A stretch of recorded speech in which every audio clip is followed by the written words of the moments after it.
ہم نے پہلے بھی اپنے کچھ پوڈ کاسٹ میں یہ LGBTQ اور اس حوالے سے یہ بات قرآن کیا کہتا ہے یہ کی ہے، تاکہ لوگوں کو پتہ چلے کہ اللہ کے سامنے یہ جو اس بل اس ایکٹ کی جو امپلیکیشنز ہیں، جو دو مردوں کو آپس میں شادی کرنے کی پروویژن دے رہا ہے، ایک عورت بن کے اور ایک مرد بن کے، اور وہ جو ایکٹ ایکچولی ہو رہا ہے جس کو جو گیز کرتے ہیں، ہومو سیکشولز کرتے ہیں، اس کے بارے میں قرآن کیا کہتا ہے. کیونکہ کچھ لوگ، کچھ مسلمان بھی اس حوالے سے کنفیوزڈ ہیں کہ اچھا جی اگر دو کو ہو ہی گیا ہے تو کیا اس میں کون سا اتنا بڑا مسئلہ ہے، وہ ان کا اور اللہ کا معاملہ ہے.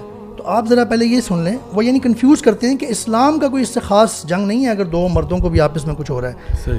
قرآن ہم نے یہ پہلے بھی کئی دفعہ کوٹ کی ہے آیت، قرآن شوڈ بی ری کوٹڈ. قرآن میں اللہ تعالیٰ فرماتے ہیں کہ وہ جو قوم لوط کے بارے میں اللہ تعالیٰ بتا رہے ہیں کہ وَلُوطًا إِذْ قَالَ لِقَوْمِهِ أَتَأْتُونَ الْفَاحِشَةَ مَا سَبَقَكُم بِهَا مِنْ أَحَدٍ مِنَ الْعَالَمِينَ، کہ اور جب لوط نے اس وقت انہوں نے اپنی قوم سے کہا کہ تم ایسی بے حیائی کے کام کیوں کرتے ہو کہ تم سے پہلے اہل عالم میں کسی نے اس طرح کا کام نہیں کیا.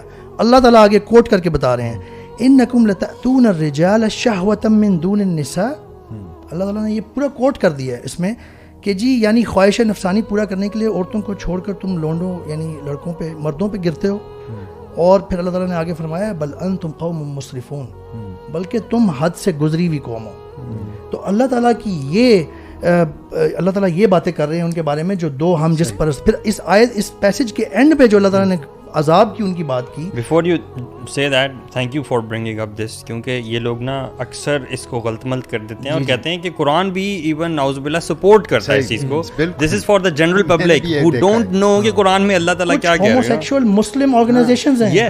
I cannot say this is an oxymoron. I mean how can they even call themselves Muslim؟ اور وہ اس کو کرتے ہیں. اللہ تعالیٰ اس کے اینڈ میں فرما رہے ہیں وَأَمْطَرْنَا عَلَيْهِمْ مَطَرًا، ہم نے ان کے اوپر پتھروں سے. وہ ایک اور جگہ پہ پیسے آپ ریزننگ بتائیں نا، ان کی ریزننگ کیا تھی، جواب کیا تھا؟ ہاں وہ کہتے ہیں وَمَا كَانَ جَوَابَ قَوْمِهِ إِلَّا أَنْ قَالُوا أَخْرِجُوهُمْ مِنْ قَرْيَتِكُمْ بس تم نکل جاؤ یہاں، إِنَّهُمْ أُنَاسٌ يَتَطَهَّرُونَ. اللہ تعالیٰ کوٹ کر کے بتا رہے ہیں، اللہ تعالیٰ بلکہ خود کہہ رہے ہیں یہ اب کہ جب ان سے کوئی جواب نہ بن پڑا لوط علیہ السلام کی اس بات کا، تو انہوں نے کہا جی اخرجوہم من قریتکم، ان کو اپنی بستی سے نکال دو، انہم اناس یتطہرون، یہ بڑے پاک پاس بن رہے ہیں. یہ ہمارے یہاں اس طرح کی ریزننگ آتی ہے جب کوئی بندہ ماشاءاللہ سینیٹر صاحب جیسا یا کوئی اور دین کو بیس بناتے ہوئے مسلمانوں کو، یا تو ہونا کوئی نان مسلم یا کوئی اور کنٹری ہے جہاں پہ مکسڈ ہیں، مسلمانوں کو جس کا کانسٹیٹیوشن اسلام کی بیس پہ ہے، ان کو کہہ رہا ہوتا ہے کہ اللہ کے بندو یہ قرآن اور سنہ کے ریپگننٹ ہے، یہ اللہ کے خلاف ہے.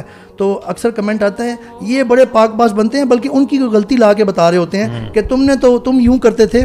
تو ان کے لیے یہ بھی کم از کم ان کو پتہ ہونا چاہیے کہ two wrongs don't make it right. Actually اگر ایک کسی سے غلطی کبھی ہوئی بھی تھی، اگر وہ صحیح بات کرے تو اس کو آپ کو صحیح کہنا پڑے گا. تو اللہ تعالیٰ نے ان کو کہا ہے کہ تم اصل میں تم نا قوم مسرفون ہو، حد سے بڑی ہوئی قوم. انجام بتائیں کیا ہوا پھر. اور اللہ تعالیٰ نے بتایا کہ ان کے اوپر امطرنا علیہم مطرا، ہم نے ان کے اوپر می برسایا. فانظر کیف کان عاقبۃ المجرمین، اور دیکھو ان کا ایسے مجرموں کی کا انجام کیا ہوتا ہے.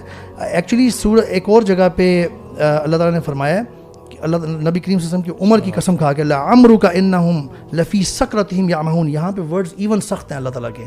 اللہ تعالیٰ فرما رہے ہیں اے محمد صلی اللہ علیہ وسلم تمہاری جان کی قسم، انہم لفی سکرتہم یعمہون، وہ اپنی مستی میں مدہوش تھے. یہ قوم لوط کی بات ہو رہی ہے. فاخذتہم الصیحۃ مشرقین، اور پھر وہ جب مدہوش تھے اپنی مستی میں تو ان کو سورج نکلتے نکلتے ایک چیخ نے آ پکڑا. اور پھر یہ ایک عذاب، پھر دوسرا فجعلنا عالیہا سافلہا، الٹ دیا گیا، پھر ہم نے ان کا اوپر نیچے کر دیا. سبحان اللہ. پھر تیسرا عذاب انہی کے لیے وامطرنا علیہم حجارۃ من سجیل. یہاں پہ اللہ تعالیٰ نے ایکسپلین کیا کہ وہ کون سی بارش تھی. پھر ہم نے ان کے اوپر بارش برسائی حجارۃ من سجیل، جس کو آپ کہہ سکتے ہیں خالی کنکر نہیں، پتھر نہیں، بیکڈ کلے، بیکڈ پتھر ہم نے ان کے اوپر ڈالے. اللہ تعالیٰ آگے فرما رہے ہیں ان فی ذلک لآیات للمتوسمین، بے شک یہ آیات ان لوگوں کے لیے جو اہل فراست ہیں، جو متوسمین ہیں. پھر آگے اللہ تعالیٰ نے آخری بات یہ کی ہے وَإِنَّهَا لَسَبِيلٌ مُقِيمٌ، اور یہ شہر اب تک سیدھے راستے پہ موجود ہے، اب تک راستے پہ موجود ہے عبرت پکڑنے والوں کے لیے، یعنی ابھی تک آپ جا کے دیکھ سکتے ہیں.